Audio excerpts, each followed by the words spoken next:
The Adventures of Father Brown.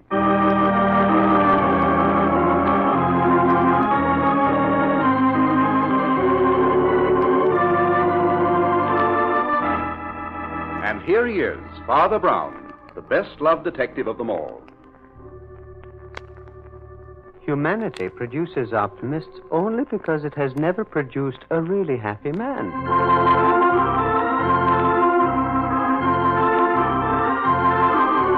From the masterful and exciting pages of G.K. Chesterton comes that fascinating human being, Father Brown, played by Carl Swenson.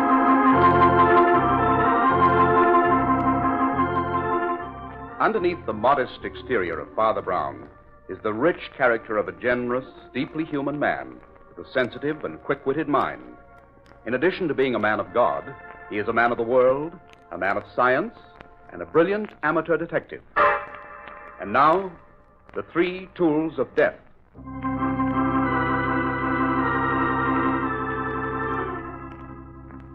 Facing the afterglow of a beautiful summer sunset, Father Brown sits alone in the study of his modest parish house. He is half dozing when Nora, his housekeeper, enters. Father Brown. Father Brown. No. Yes, Nora? What time is it? Time for your tea. Here it is, nice and hot. Ah, thank you. Just set it there, please. Were you asleep? Oh, I was in between, Nora, just in between. A beautiful state of being, I assure you. Half out of this world and half in. It's a good thing young Father Peter took over your duties for today. I told him... There's somebody at the door. Don't worry, I'll take care of that. No. Oh, good evening, Nora. Is Father Brown in? I'm sorry, Flambeau, but he's rested. No, Nora. You know Flambeau's always welcome. Tell him to come in. Oh, all right. Come in, Flambeau. Have a cup of tea. No, thanks, Father. I'm all upset. A friend of mine is in trouble. Oh. Will you come with me to Oakville? My car's outside. Here. No, not so fast. Get your breath. Sit down.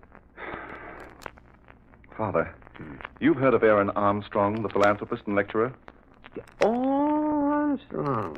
The author of those bestsellers on how to be happy, etc. Had that such a tremendous following? Yes, Father, that's the one. Oh, yes. I've read his books. And I attended one of his lectures once in which he offered his followers an easy road to happiness. Or heaven, as he called it. That's the guy, Father. Yes.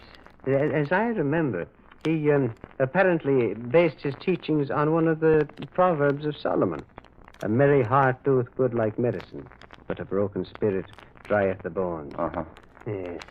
He believed in giving up all the physical appetites, smoking, overeating, and drinking. Oh, yes, and above all, he believed in being cheerful. He dealt with the drink problem with an enormous gaiety. Well, he's dead. What? His body was discovered early this morning. Well, you don't say. Where? Right near his house. His dressing gown. And another strange thing, Father.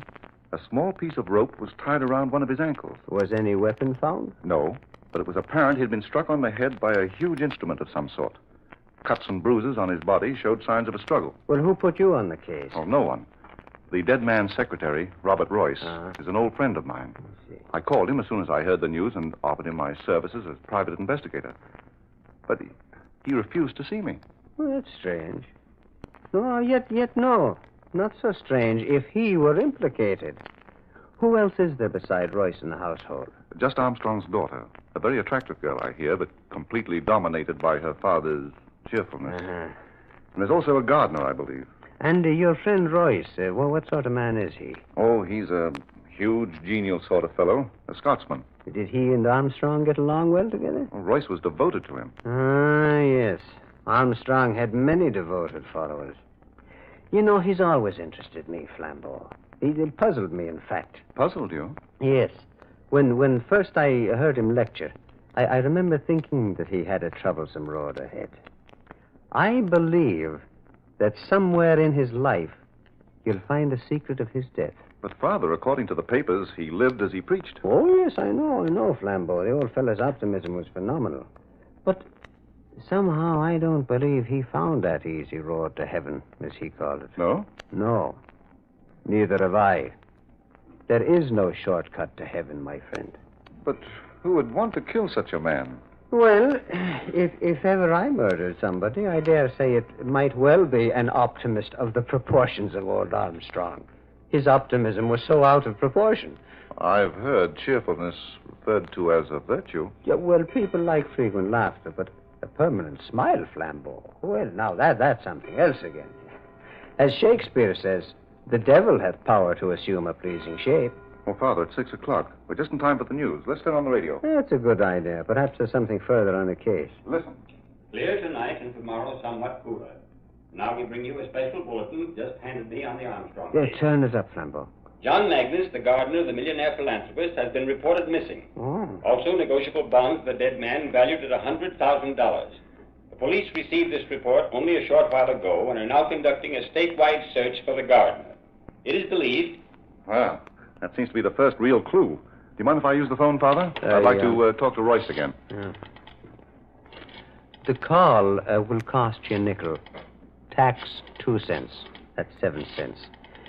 Just drop a dime in the poor box on your way out. All right, Father. Hello, Royce? This is Flambeau. Now, wait a minute. We just heard the news about the gardener's disappearance. Oh, hold on. You remember the friend I was telling you about? Yes, Father Brown. Well, we'd like to come up. What's that? Oh, I don't get it. Royce! My father, he's hung up. What did he say? He said if we valued our lives, we wouldn't go near that house. Ah, interesting. Well, Flambeau, that's what I call a real invitation. Come on, my friend, let's go.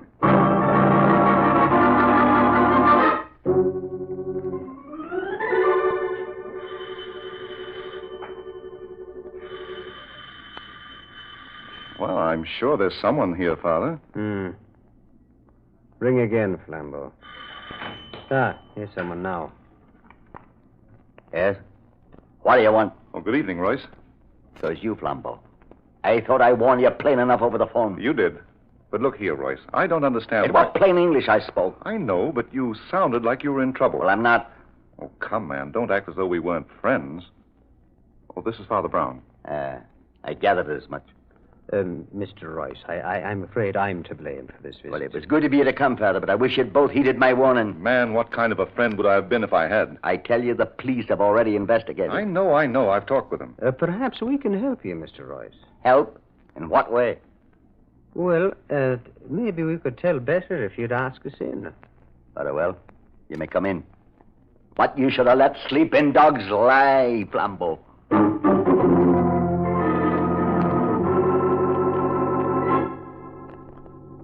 Well, Royce, I must confess I can't find anything here in Armstrong's room that tells us very much. And just what did you expect to find? Mr. Royce.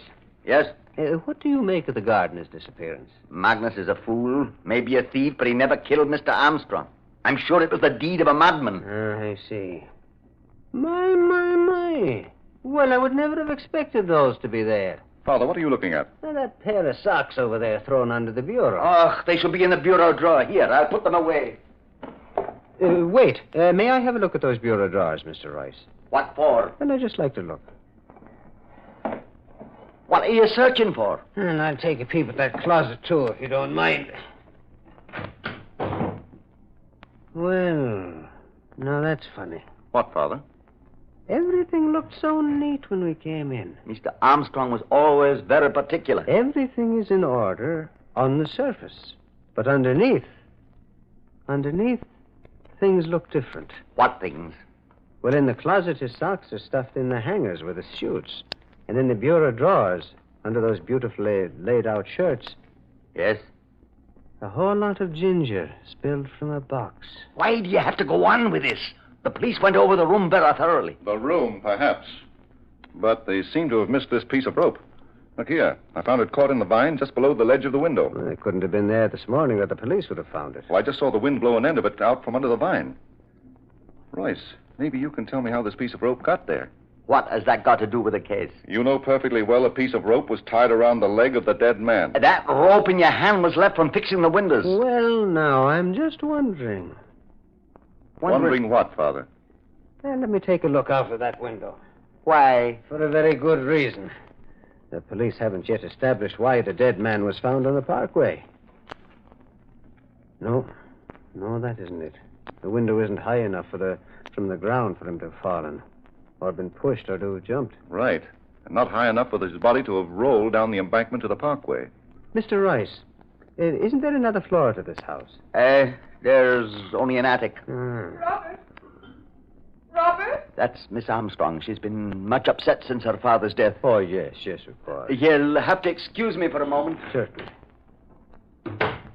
Father, I don't like the look of things. This rope I found in the vine was cut with a sharp instrument. The rope found on Armstrong's ankle was also cut with a sharp instrument. And did you notice the cut on Royce's knuckle? Yes, I did, Flambeau. But, I haven't noticed any geniality. He's hardly the person you described to me. Yes, I know, Father. Didn't like him. Nevertheless, it seems to fit his unshaven appearance. It's the first time I've ever seen him that way, either. You're worried about your friend's innocence, aren't you? Well, I know how the mind of a thief works, Father. I was once a thief myself. But murder... You think he's capable of murder? Well, the answer to that one is more up your alley, Father. Well, in any event, he's hiding something. But I think there is a secret in this house more important than his, and I'm very anxious to find out what it is. Now, first, look at the stains on the wall. And you felt the dust on the banisters as we came up. Well? Well, but the question fairly screams at us, Flambeau. What question? Why are there no servants in this house? Well, Armstrong certainly had plenty of money. He could afford them. There could only be one reason. If the old man himself had something to hide. Father, you mean you think Armstrong... Well, Miss Armstrong's in the drawing room downstairs. She'd like to talk to you, Father Brown. If you will, please follow me.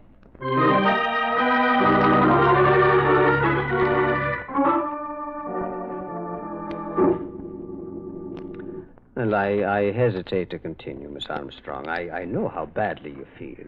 Please go on, Father Brown. I'm quite all right. But that bruise on your forehead, Miss Armstrong... Oh, that's nothing. It doesn't bother me. I bumped it. Your father had a great many followers, didn't he? Oh, yes, he helped so many people. Do you know why your father decided to give up all his servants? Well, great men like my father have their peculiarities. Their ideas are often different from other people's. Yes, very true, Mr. Royce, very true. I was only wondering... Wait. Listen. What? Listen. Someone's unlocking the front door. Who could it be? No one has a key besides us. Who's that? Me, Magnus. Magnus? Yes, Miss Armstrong. Magnus. And here is Inspector Vincent. Well, how are you, Inspector? Fine, Father Brown, fine. Hello, Flambeau. I might have known you two would be here. Well, I see you got your man, Inspector.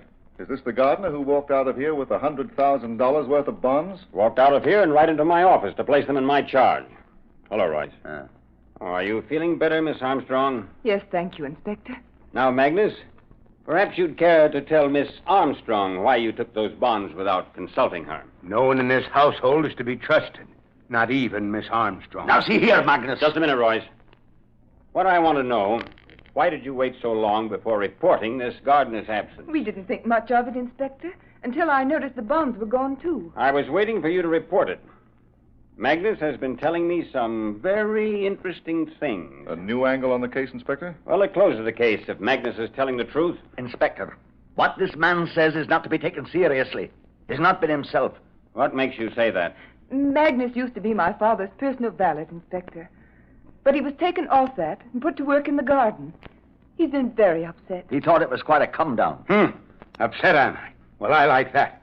I wasn't going to tell the inspector about you two being in love, but now Be careful what you say, Magnus. You weren't so careful what you said when I heard you two talking in the garden the other night. Magnus. I've stood enough of this. Take it easy, Royce. Inspector, may I make a suggestion?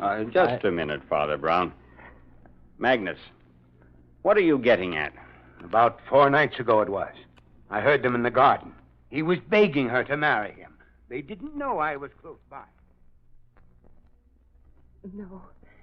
No, Robert, we mustn't. But, Alice, you've no life of your own.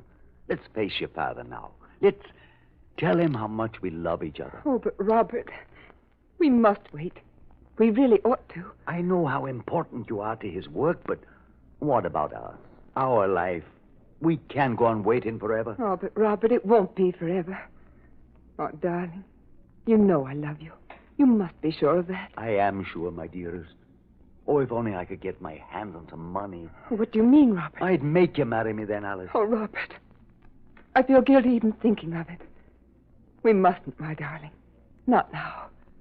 So long as he's alive. I'll find some way out of this. Shh. I thought I heard someone. We better not talk here. Come, come, my dear. Well, that's all I could hear. But I suspected them, what they were up to, and now I know. You know what? That they would be off with the money. Mr. Armstrong's money. The money he had wanted to be used for his work. Inspector, this talk is ridiculous. You don't think... Mr. Royce, do you use an old-fashioned razor? Aye. You didn't use it today. Why? Why, I mislaid. When? I don't know, since I last shaved, I guess. That was yesterday, you can tell by his beard. Magnus brought your razor to the precinct with him as evidence. Why? Because it had a smear of blood on it. Oh, I must have cut myself shaving and forgot to wipe it. Oh, Inspector, is this all the evidence you have of Royce's guilt? Who said anything about Royce's guilt? Now, Magnus, tell them what you told me just now in the office. I was sleeping in my room over the garage, and about 4 this morning I heard shots, followed by loud outcries, which seemed to come from the attic. And then You mean Miss Armstrong killed her father? It's a lie! Surely, Father Brown, you for one will take Miss Armstrong's word against his gardener's? But is Miss Armstrong's word against him? So far, she has said nothing. Miss Armstrong, can't you speak?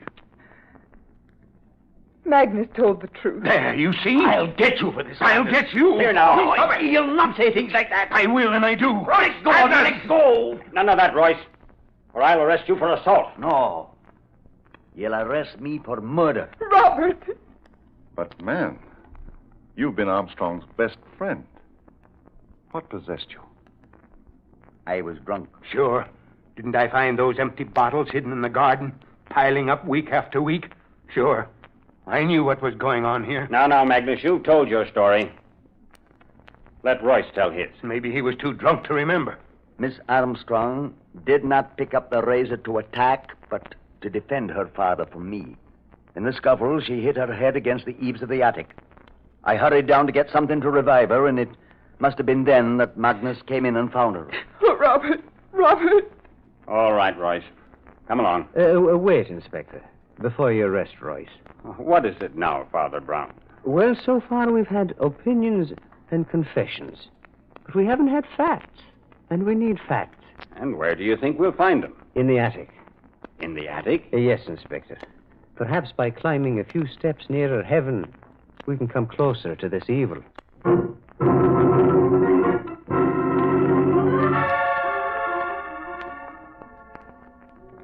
But, Father, I can't figure out what you expect to find in this attic. You sleep here, don't you, Mr. Royce? Aye.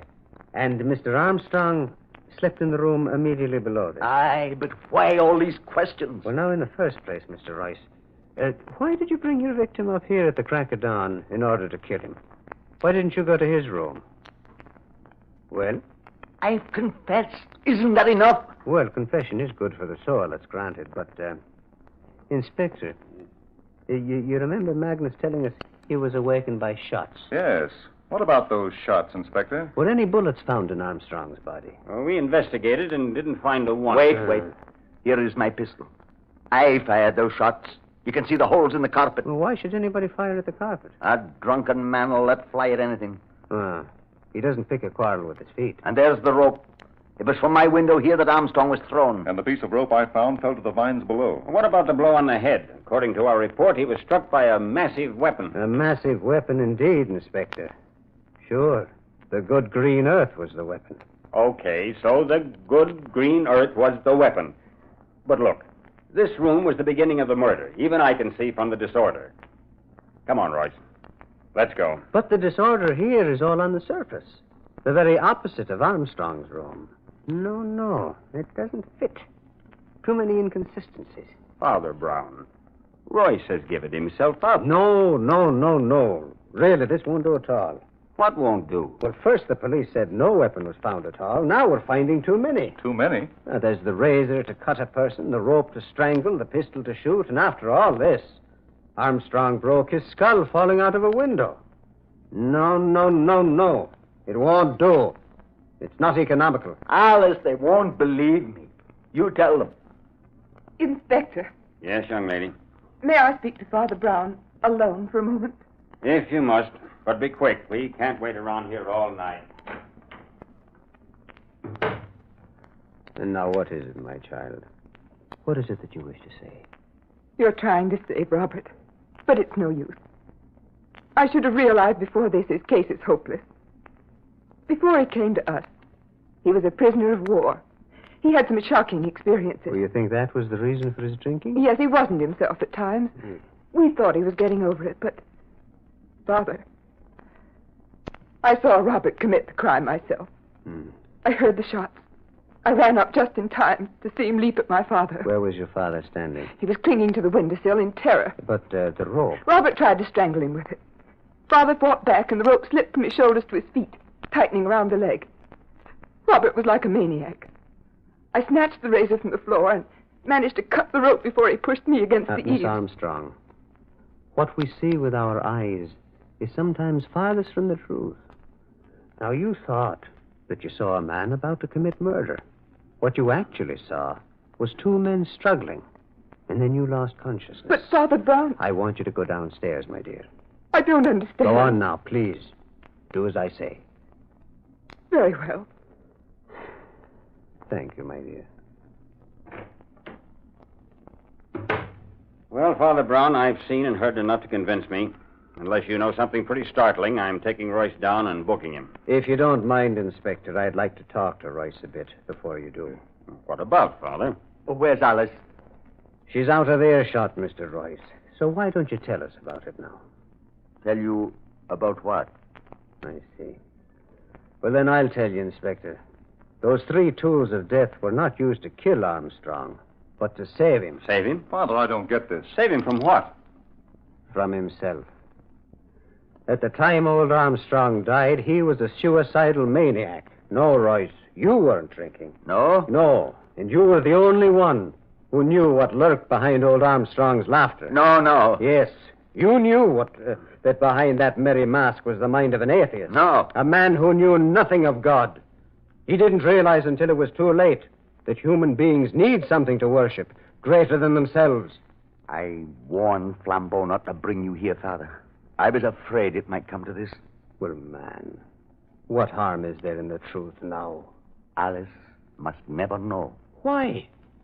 Why shouldn't she be told that you weren't the enemy her father feared? Shall I name the enemy, Royce? All right, Father Brown. You win. This morning, Armstrong was determined to do away with himself. He knew I kept my service pistol in my dresser. And when he heard me go down to the kitchen early at dawn, he left his room and came up here. And you came in and accidentally surprised him. I got the pistol out of his hand, but in the struggle I had no time to unload, so I fired at the carpet. Then he found my razor and tried to slash himself. I snatched it from him and flung it to the floor. I ran after him with a rope to tie him up. And it was then that the unlucky girl ran in, and misunderstanding the struggle. She tried to cut her father free with a razor. She cut the rope, slashing my knuckle just as I pushed her, and he went crashing into eternity out of that window. But, Father Brown, you spoke of an enemy old man Armstrong feared. I did, yes. You mean the enemy was in this room with him at the same time as Royce? Yes. Who was it? The sin. The very thing Armstrong was so vehement against. You mean alcohol? It was his worst enemy. The moment I saw the ginger in one of the bureau drawers downstairs, I suspected it was the futile effort of a man who was trying to give up drinking. Isn't that right, Royce? Yes, Father Brown. Armstrong was living a lie, and it preyed on his mind. And he feared his public might find him out. Aye. The more despondent he got, the darker visions he had of failing his followers. The people who looked to him for guidance. So fearful was he of anyone prying into his secret that he hid from his friends and got rid of all his servants. And you were the only one he could confide in. Aye. He didn't understand your loyalty, did he? No, but it was for her sake, you see. And so you kept the knowledge of his spells to yourself, letting his daughter believe it was you, the result of the war. Aye. Well, Royce, I can't imagine why you didn't speak up before. Don't you see? It was because she must never know. Never know what? Why, that she killed her own father. I see. By trying to free him. My son, I think she should know. After all, it was only an accident. And accidents, no matter how tragic, do not poison life like sins. I think you should both be happier now. Surely, 2 private lives are worth more than the public reputation of Aaron Armstrong.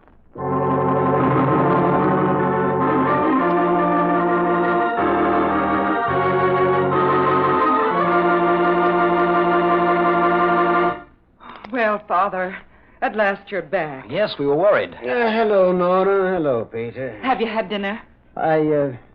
No, I don't think I have. Oh, that's a shame. I'd better go fix you something right away. Oh, my. It's nice to sit down again. Oh, Peter, you missed your story tonight.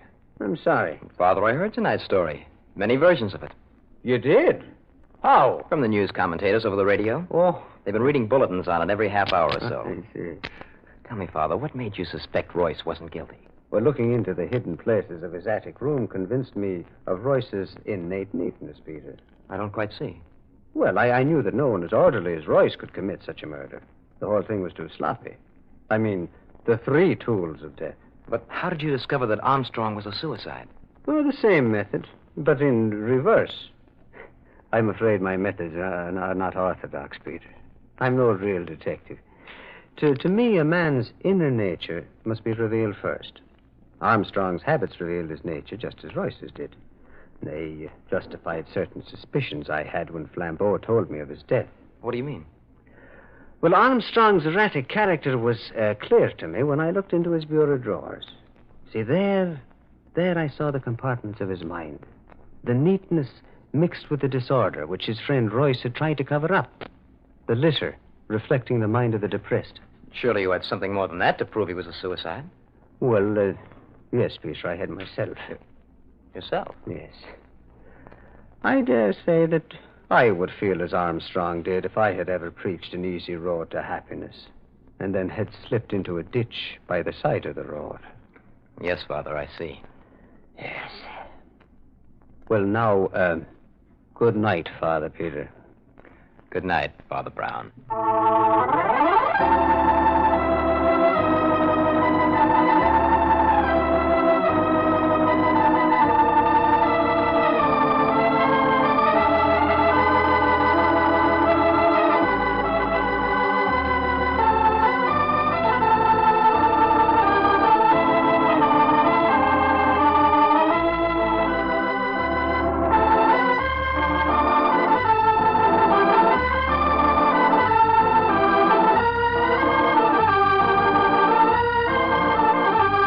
You've been listening to The Adventures of Father Brown, with Carl Swenson as Father Brown. Father Brown's adventure tonight was called The 3 Tools of Death. The character of Father Brown was created by G.K. Chesterton in the detective novels called The Adventures of Father Brown. This is the Armed Forces Radio Service.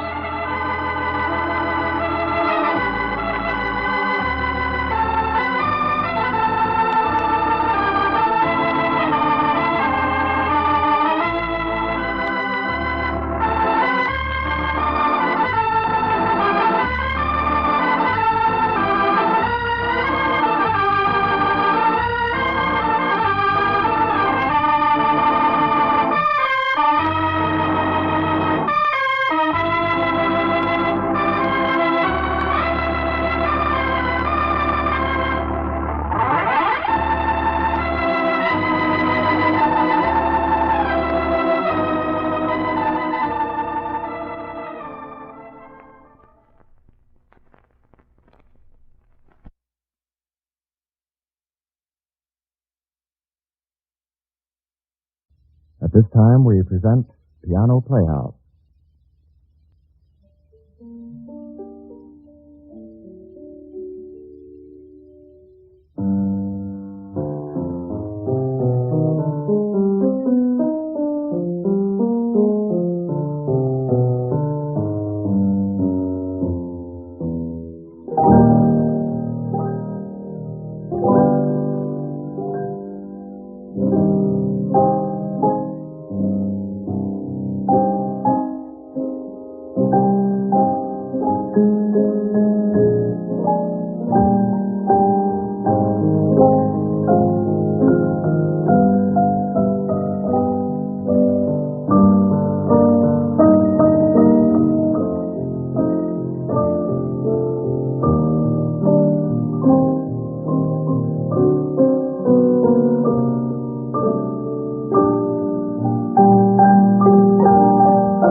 listening to Piano Playhouse.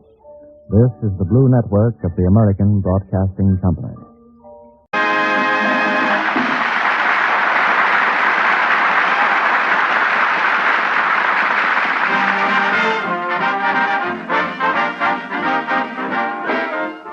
And once again, it's Fibber McGee and Molly time.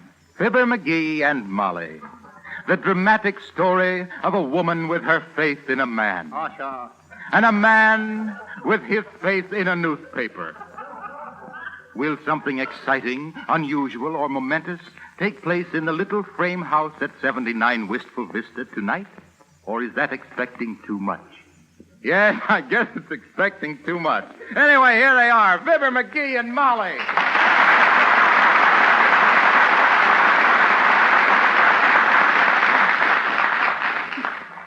Anything interesting in the paper, dearie? Well, here's an interesting article on crop surpluses, Molly. You don't say. Yeah. Now, take corn, for instance. Certainly, we can take it and we can dish it out. Hey, I'm serious. This writer says that if conditions keep up, the small farmer will be completely annihilated. Oh. Hey, what's annihilated? Annihilated.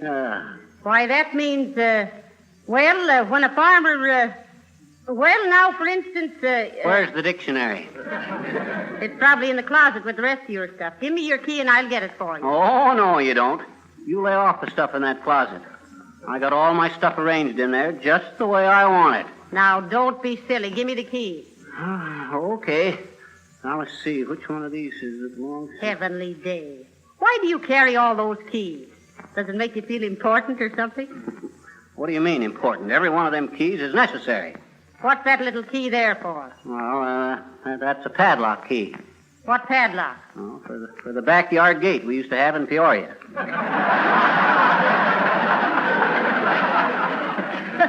What are you keeping that for? Are you homesick? No, but if we ever moved back to Peoria, I'd try to rent the same house because this key fits the padlock there. You got to think ahead in these things.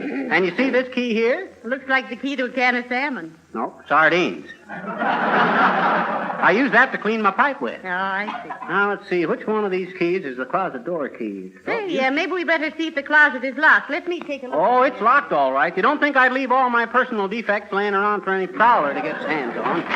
McGee, it isn't locked. Why, better see your hand, McGee. The stuff's all falling out.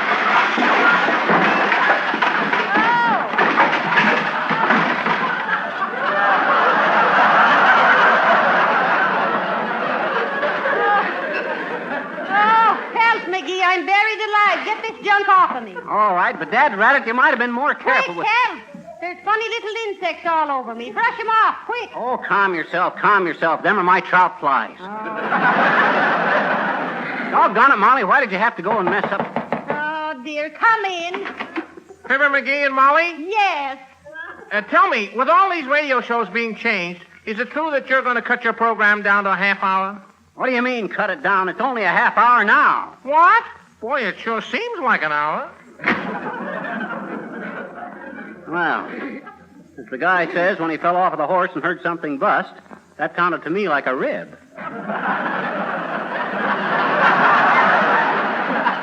Well, never mind that now.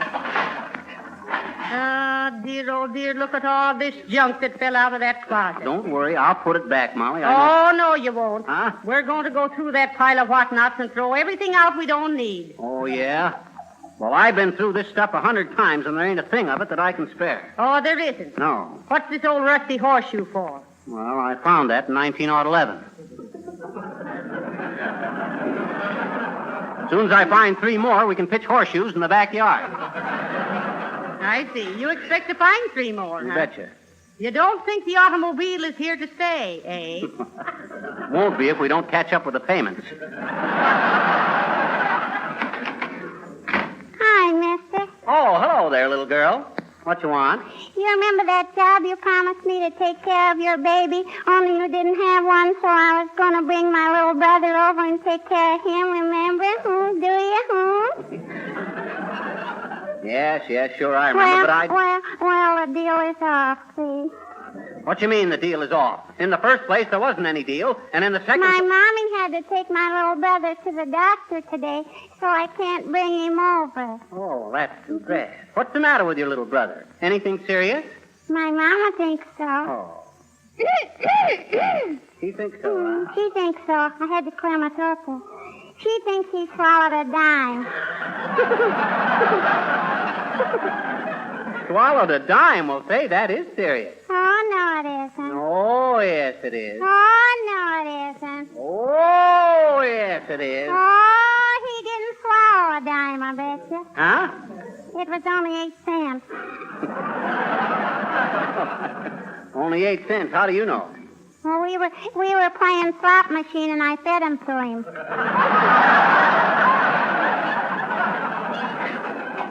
What you doing, mister? Well, we're cleaning out this closet, if you must know. I mustn't. Mustn't what? No. No? Yes. What? Oh. Listen, sis, suppose you go on home and annoy somebody else. Go bother your daddy. He isn't home. He's working on the senseless. On the what? The senseless. He goes to people's doors and asks them how many people in the family and how old are you and all stuff like that there, I bet you. Oh, you mean the census? Shucks, I didn't even think a kid your age knew what a census was. Well, I do, I bet you. Yeah? A census is information, please, on the Red, White, and Blue Network. Da-da-da-da-da-da-da.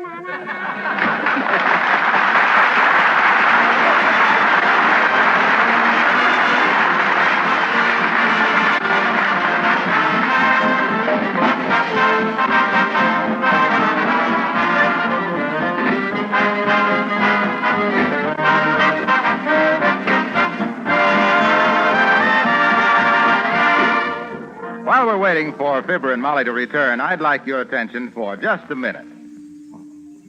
If you have valuable jewels, you protect them by keeping them in your safe or in a secret compartment. Valuable papers you keep in a strong box or vault. How can you protect your valuable furniture, floors, and woodwork? By locking them under a safe protective shield of genuine Johnson's wax. That may seem like a strong statement, but it's really true.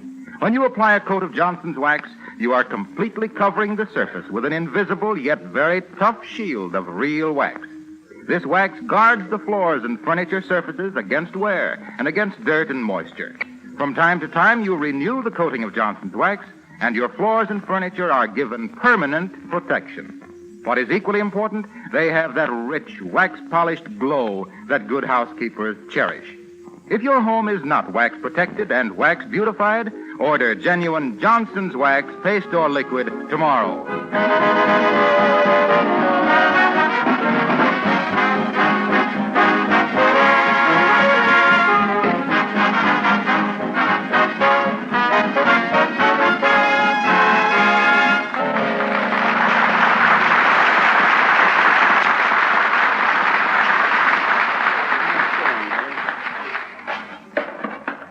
Heavenly days, McGee. Imagine all this stuff falling out of one little closet. How'd you ever get it all in there? Oh, I don't know. I guess I just inherited a gift for packing. My great Aunt Minnie had a job stuffing pimentos into olives. Oh, hey, look at this, Molly. The tabaret I made in manual training. Yeah? Didn't you ever finish anything? It's only got 3 legs. They wouldn't let me stay in the 5th grade another year. Ah, McGee, look. One of our old dance programs before we were married. I didn't know you were so sentimental, dearie. Is that a dance program? I was saving it on account of that little pencil hanging onto it. You never know when you'll need a pencil. Listen to this. Waltz, waltz, turkey trot, waltz, bunny hug, waltz, Texas Tommy, waltz. What, no schottish? Grizzly bear, waltz. There. You had every dance with me but the last waltz. McGee, who did you dance that one with? Why, nobody. We sat that one out. In the buggy, remember? Oh, yes. And we couldn't go back to the dance because you sat on a box of Lowney's chocolate-covered cherries and spoiled your white pants. That was the night they took the... Come in.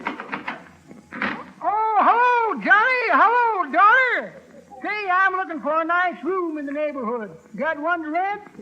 No, I don't believe so, Mr. Oldtimer. Oh, come on, kids. I'll pay $3 a week with meals, or $2 a week and eat out, or $2.50 if you let me see the funny paper first on Sundays. Nothing doing, old-timer. We ain't taking boarders. Absolutely not. The last boarder we had was a tap dancer. Kept me awake all morning. I finally got tired of it and knocked him cold with one of his steel-plated shoes and stuffed it into his own trunk. Incidentally, McGee, where did you ship that trunk? Off to Buffalo. Wow! That's pretty good, Johnny. But that ain't the way I heard it. The way I heard it, one feller says, t'other feller, he says, I see where Scarlett O'Hara got the Academy Award. Yep, says t'other feller. She lost out with Rhett, but she sure got her Oscar. Well, I'm sorry you ain't got a room for me. Slept in the park all last summer and didn't like it. The roof leaked. So long, kid.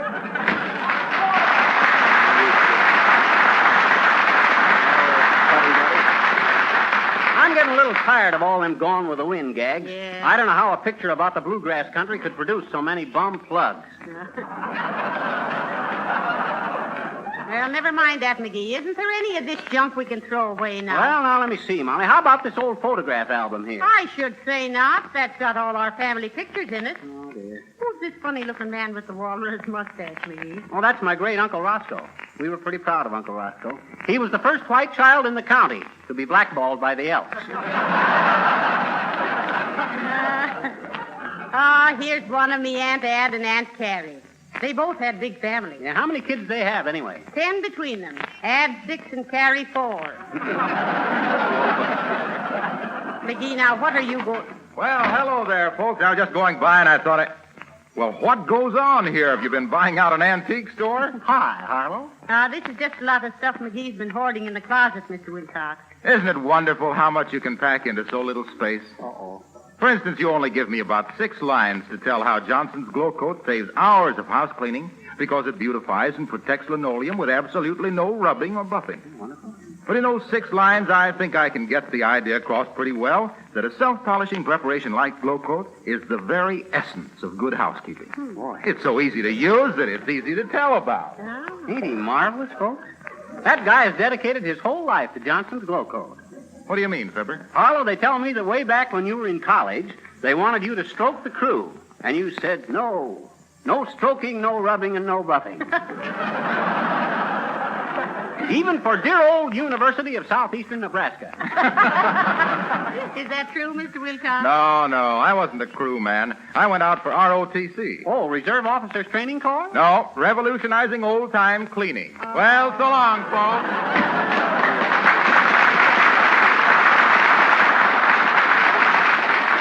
Got you there, McGee. Yeah. As the golf ball says, when it landed 5 feet from the tee, I think I've been topped. Well, let's get busy, Molly, and put this stuff back in the closet. You mean you're going to keep all this junk? Can't we throw any of it out? No, sir. I got a use for every one of these things. Now, you don't need this, do you? Huh? What good is one snowshoe? Why, one what? Snowshoe. Is that a snowshoe? Well, shucks, no wonder Billy Mills beat me so bad playing tennis. Now what? Come in. Hi, sis. Can we... Oh, hey, Molly. Look. It's Gracie Allen.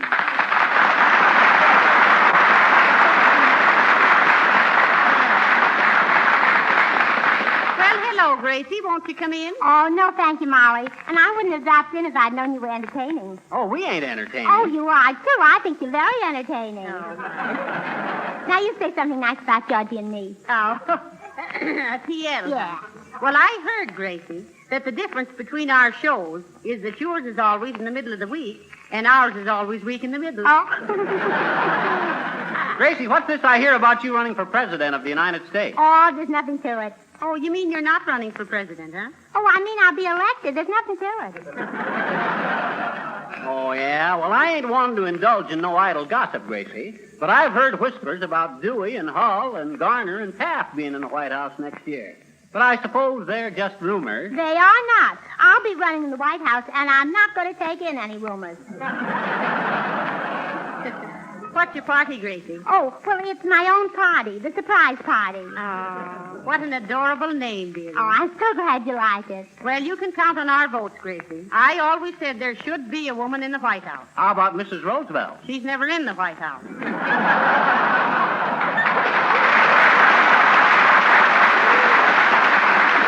Molly, do you play bridge? No, I don't. Oh, that's too bad. I'm forming my cabinet, and I need 7 more bridge players.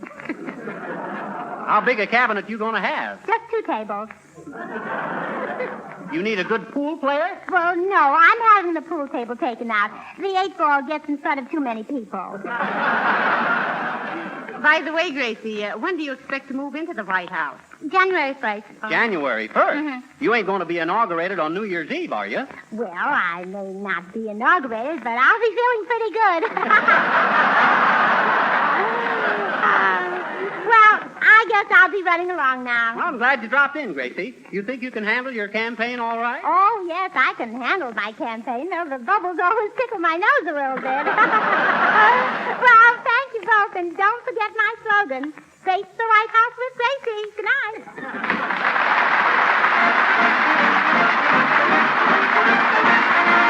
Well, McGee, I've about exhausted my impatience with you. Why? Packing all this useless junk back in that closet. How about these old books? What old boy? Let's see him. Oh, them. Well, that's my correspondence course in taxidermy. Taxidermy. Why on earth did you want to study taxidermy? Well, how did I know it meant stuffing birds and animals? And there I was, stuck with a chauffeur's license, a city map, and a pair of puttees. Well, hurry up and put your playthings back in the closet. Okay. Looks terrible laying around here on the floor with that... I'll get it. Hello? No, this is the McGee residence. You got the wrong number. Oh, is that you, Mert? Egad, every week the same thing. Apologies to Skinny Ennis. How's every little thing, Mert? What's that? Your Uncle Gulliver. Oh, that's too bad, Mert. Oh, no. And they ain't found the body yet, huh? Oh, heavenly days, McGee. What happened? Mert's uncle drove his car off the cliff and had to walk home. They found the chassis up in a tree, but they don't know where the body is. What say, Mert?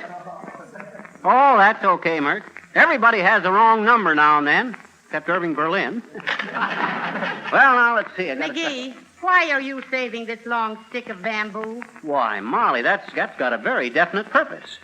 If I was offered a job as sparring partner for Joe Louis, that's the 10-foot pole I wouldn't touch it with. See, I got it right. Oh, for goodness sake. Come in. Oh, how do you do, Mrs. Uppington? So nice to see you. How do you do, Mrs. McGee? And Mr. McGee? Hi, Uppy. Good heavens, what a... Oh, my, it looks as if there'd been an explosion in here. No, just some things that fell out of the closet, Mrs. Uppington. McGee had everything in there but the kitchen sink. Oh, really? Everything but the kitchen sink? Oh, my, isn't that amusing? Oh, but what I came in for, Mrs. McGee, was to tell you about the symphony concert I've been planning with Maestro Mills. Oh, yes, the symphony concert. Well, it's about time something was happening about that, Mrs. Uppington. I've been waiting so long for that concert, Uppy, I'm even getting suspicious of Billy Mills. I'm afraid he's a non-conductor. Oh, well, we must be patient, you know. There's been so many difficulties. For one thing, we're having trouble with the facilities at the Eagles Hall. Oh, what's wrong, Mrs. Uppington? Oh, it's the Eagles, my dear. The Eagles? Yes, they're all roosting up in the rafters, and during rehearsals, they drop eggs on the orchestra. You ought to call them down and give them seats in the first row, Uppy. Them birds are critics. Yes, indeed, they certainly... Oh, now, please, Miss McGee. It's discouraging enough as it is. I hear they had a kind of an accident during rehearsal the other night, Oh, Uppy. yes, and it was so embarrassing. So? Yes, the musician playing the electric guitar reached for a high note and blew every fuse in the building. Oh, my, but those dear, dear boys went right on playing, just as if nothing had happened. Oh, really, Mrs. Uppington? But how could they read their music in the dark? Oh, my dear, that's exactly what I asked Dr. Mills. And he said in his most delightful manner, Don't worry about it, babe. Those mugs can't even read music with the lights on. Oh, really? I thought that was just too gay. Or am I being a silly again? I wouldn't be surprised. I must be going. Goodbye. Goodbye, Abigail.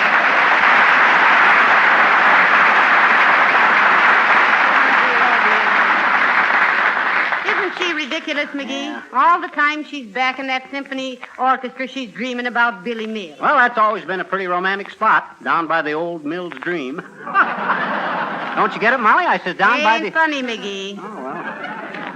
It was spontaneous. Where was I? Say, do you really think you can get all this stuff back in that closet? Why, sure I can, and I don't want anybody touching these things either, but me. They're too valuable. Oh. I'd have had it done an hour ago if I hadn't been interfered with. All right, you do it then. Huh? I've got some work to do in the kitchen. All right, I'll get it. Dad, drat it. I wish somebody'd crawl in through the window just for the novelty of it. Come in. Oh, there, McGee. Oh, it's you. Yeah, just thought I'd come by and tell you that... Well, my goodness, what's all this? Oh, just something out of my closet. I'm straightening it up. Hey, Gildersleeve, put that hatchet down. I'll do no such thing. That's my Boy Scout hatchet you borrowed last summer. Dad, drat it, it ain't nothing of the kind. That's my Boy Scout hatchet. Look at the insignia on the handle there. Owl Patrol. Well, I belong to the Owl Patrol myself. Oh, yeah? You in the Owl Patrol. Why, you don't even know the password of the Owl Patrol. Who? Well, somebody must have told you.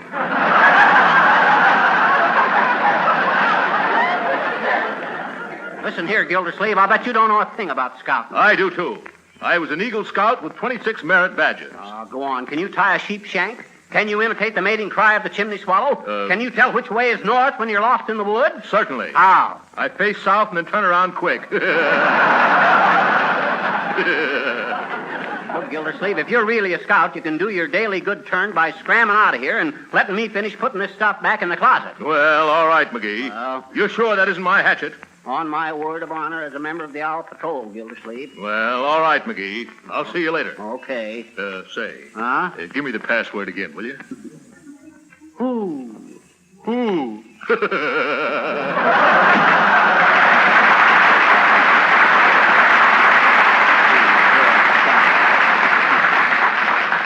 Boy Scout, that guy couldn't build a fire in a haymow by rubbing 2 sticks of dynamite together. Oh, well, I gotta get the rest of it. Looks like about all of it. Yep. It's all packed back in there. Boy, what a job. Hey, Molly! Molly! What is it, McGee? Look, I got all that stuff back in the closet, all straightened out. Splendid, McGee, splendid. And after this, when you want something out of there, let me get it for you. All right. Yeah. But now that you got the dictionary out of there, why don't you leave it out? We may need it again. Oh, What's the matter? I forgot to leave it out. I packed the dictionary back in there. Oh, heavenly days. Now, hey, now you stay away from there. I know exactly where I put it. Well, I can get it out without disturbing the system.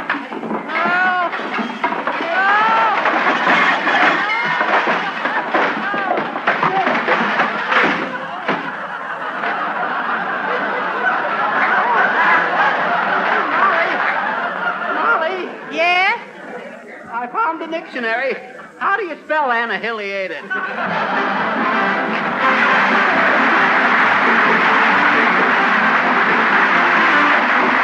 Rip and Molly will be back in just a moment. In the meantime, I'd like to read you a brief letter received recently from a gentleman in New York State. For the past 15 years, he writes, I have installed many linoleum floors, as I am a linoleum layer. Most every time upon completion of an installation, I am asked this question: how can I preserve or improve the finish? Well, since Glow Coat has been on the market, I have used it with perfect satisfaction, so I always answer, use Johnson's Glow Coat and no other.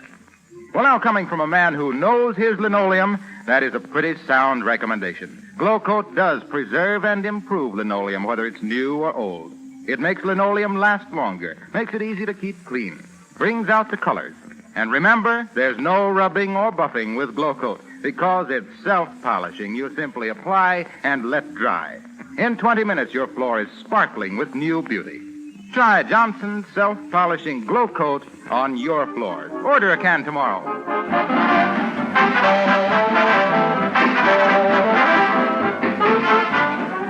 Now, look, McGee, that junk of yours is positively not going back into that closet. Oh, yes, it is. Oh, no, it isn't. Oh, yeah. Hey, wait a minute. Wrong routine.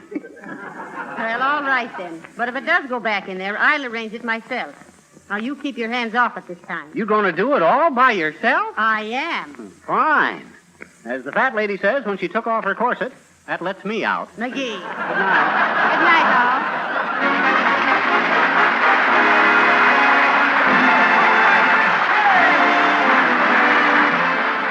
This is Harlow Wilcox speaking for the makers of Johnson's Wax and Johnson's Self-Polishing Glow Coat, inviting you to be with us again next Tuesday night. Good night. This is the National Broadcasting Company.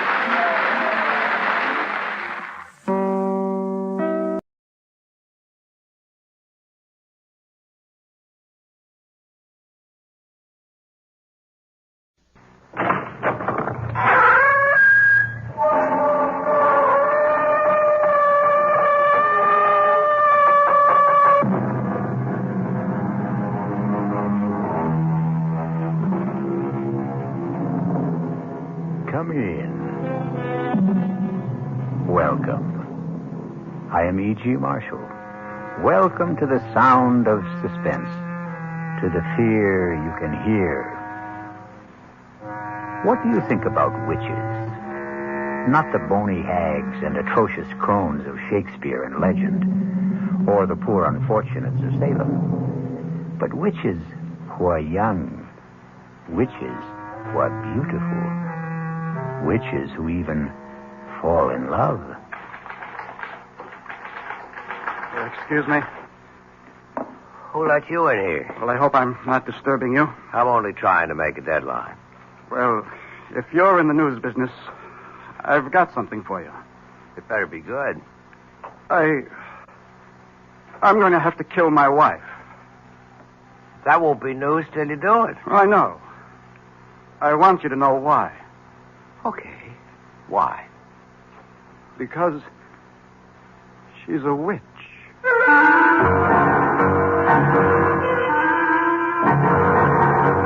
Our mystery drama, I Warn You 3 Times, was written especially for the Mystery Theater by Sam Dan and stars Joan Loring.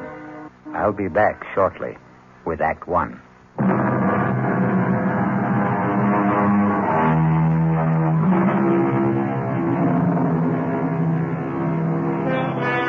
It's one of those miserable, stormy nights in the dead of winter.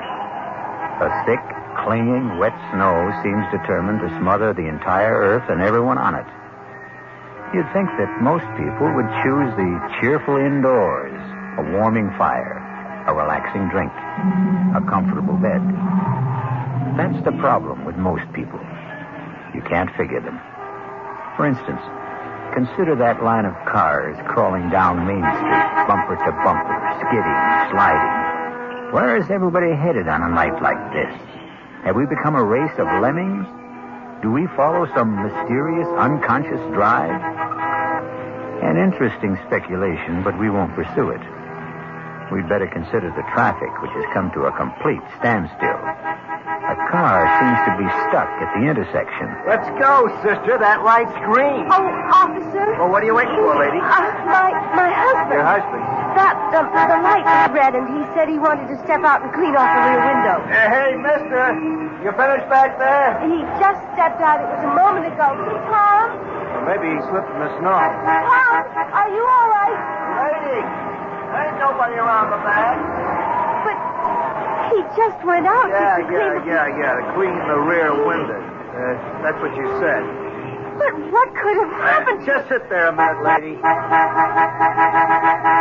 lay off of that horn. I know you got one. What's wrong, officer? Did you see a guy get out of that car up? Did I see a guy get out of the car? Yeah. Did you? Huh? Are the police after someone and escaped? Oh, come on, Buster. Just tell me. Did you see a guy cleaning off the rear window of that car up front? Well, to tell you the truth, I wasn't paying any attention. I was listening to the radio.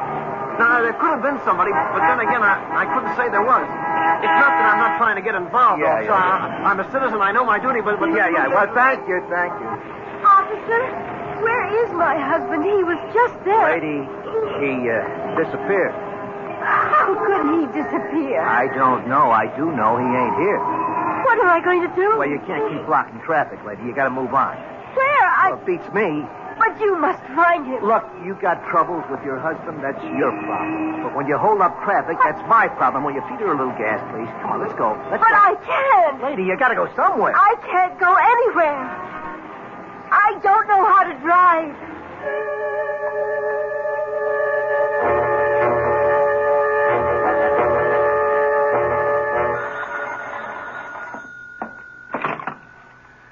desk, Lieutenant Carroll. Yeah. Nobody wants this guy, you say? Well, technically, that isn't true. His wife wants him. Okay. Well, look who's here. Lieutenant? You won't win any Pulitzer Prizes around this joint tonight, Peterson. I was hoping you might have a little bone to throw me. Page 1. I'll settle for 2 inches on the bottom of page 38. If you promise to remember 2 R's and 1 L. First name Irvin, not Irving. Lieutenant Irvin Carroll. We may have something shaping up. Ah. I don't know where it can go. Everywhere or nowhere. What have I got to lose? Sitting over there on the first bench. Ooh, that's nice.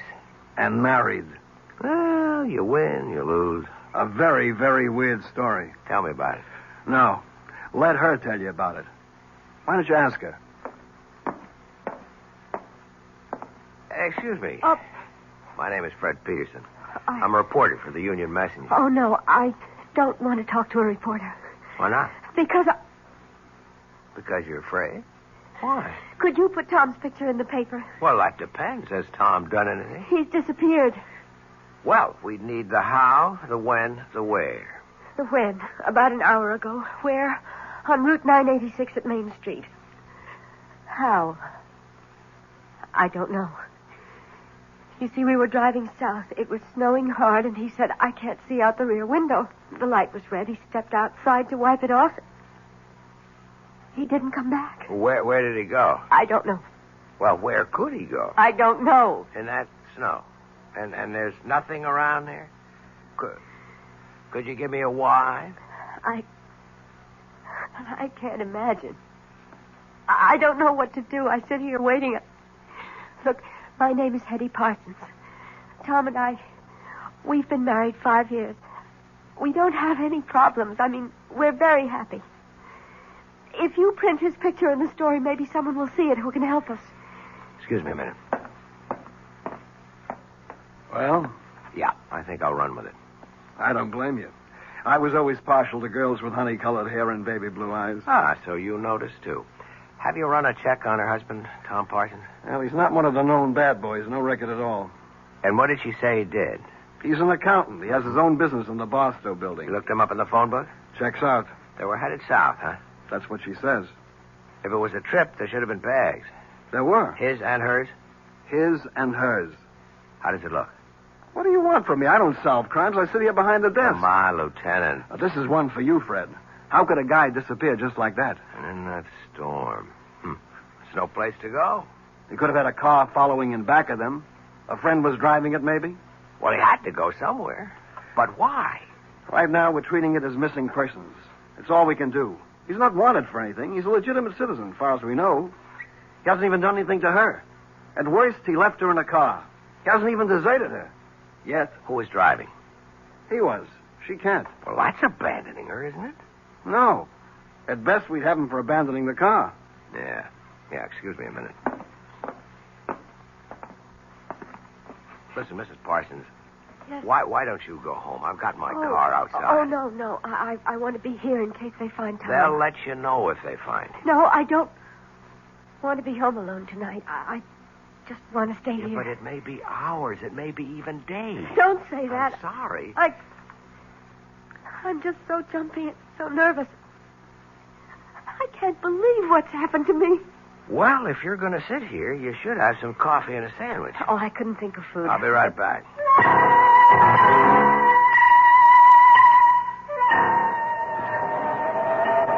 Hey there, Officer Dennis. Well, look who's here, the friendly reporter. Yeah, listen, that girl. Yeah, I was going to ask what girl, but I won't. Yeah, I want to start at the beginning. Oh, well, you know, Lieutenant Carroll's got 2 R's, but Patrolman Dennett's got 2 N's. Yeah. What did happen? Well, like she said, he went out to clean the rear window, and he was gone. Anybody see him? I checked the car and back, but who looks, who notices? Where could he have gone to around here? Well, on the south side, you got open fields. On this side, a couple of warehouse buildings locked up. Night watchman? Yeah, he's a retired cop. No sign of anybody trying to break in, to hide, or whatever he may have wanted to do. Okay, so what could have happened to the guy? Well, it's all very interesting, but in 15 minutes I go off duty. and I won't have to worry about it.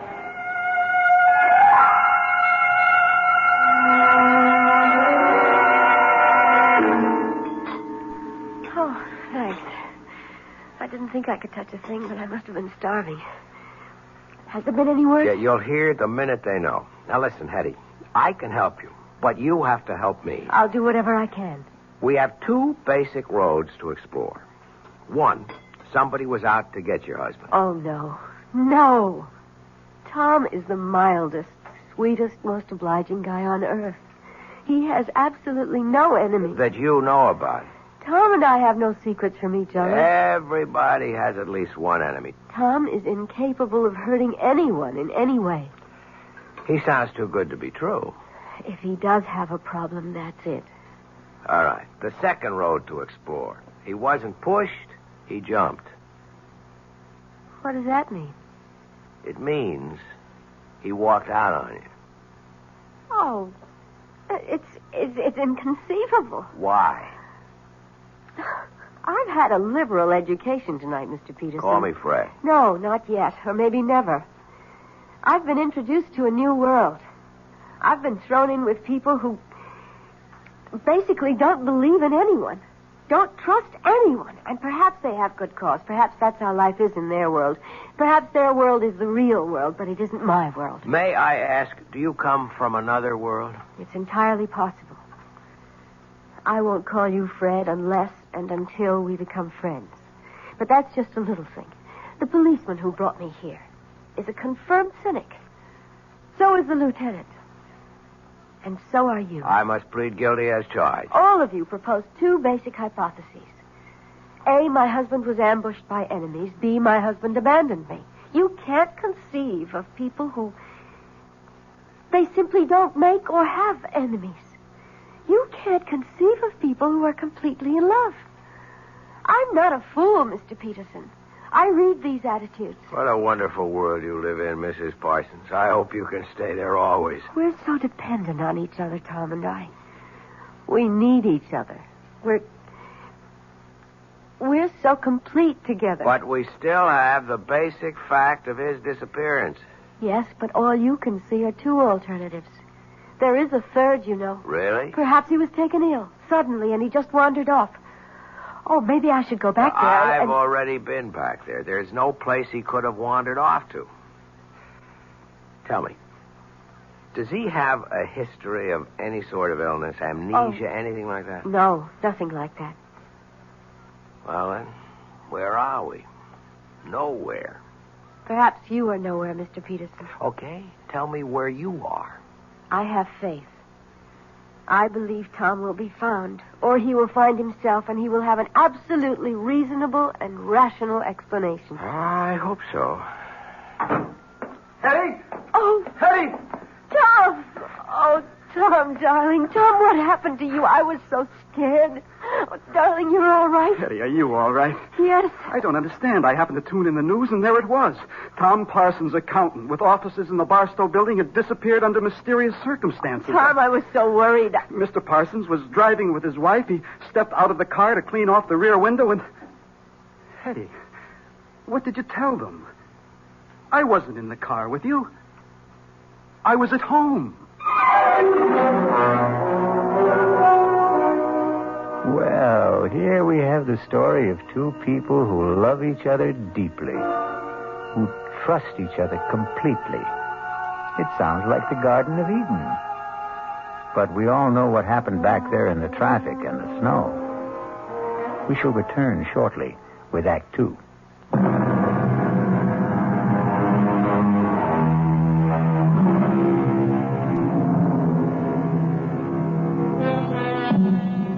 You've seen these couples, or rather heard of them. They dwell in a sea of perfect harmony, never a ripple of discord.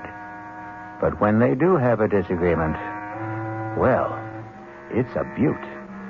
Here we have Fred Peterson listening to Hetty and Tom Parsons having a fantastic difference of opinion. Tom, how can you say that? Hetty, darling, I was not in the car with you. I was home. Home. You said, let's get out of this miserable cold and snow. Let's head south for a couple of weeks. Hetty, when did I say that? How could I say that? You know I'm swamped with work at the office. You came home this afternoon, Tom. You said, how would you like to leave for Florida tonight? And I said, give me an hour to pack. Excuse me. Who's he? Oh, he's just... I'm just Fred Peterson of the Union Messenger. A reporter? Oh, please, don't be alarmed. I assure you it's a thoroughly respectable profession. Well, I see no point in emblazoning this all over the newspapers. Is there anything to emblazon, as you put it? This is a private affair. Tom, tell me what happened. What happened to you after you left me? Eddie, I told you I never left. Tom. How could I have left you? I wasn't with you. Oh, no, Tom. This time I have witnesses. The police officer, he knows you went out to clear the rear window. How does he know? Because you told him. Mr. Parsons, now, obviously your wife seems distraught. I would suggest... Keep your suggestions to yourself, Mr. Peterson. Don't you dare imply that I'm overwrought or nervous or hysterical. I am completely calm, extremely rational, and absolutely in command of myself. I know what happened this evening. Mr. Peterson, this is obviously a private matter between my wife and me, and nobody's business but ours. What did you mean, Mrs. Parsons, when you said that this time you had witnesses? Have there been other times when... Hetty, it doesn't do us any good to air this in public. All right, Tom. Take me home. Let me talk to that officer at the desk there. Find out if there's anything we have to do. Well? Well, what? Friend, husband, Tom. He didn't turn out to be quite as advertised. And what is that supposed to mean? He isn't quite the sweetest, mildest, most obliging guy on earth, is he? He is to me. I guess it's all a matter of how these words are defined, isn't it? And about this oh-so-complete understanding between the two of you. Won't you at least admit you're having a difference of opinion right now? I don't have to admit anything. Okay, don't shoot. I'll go quietly.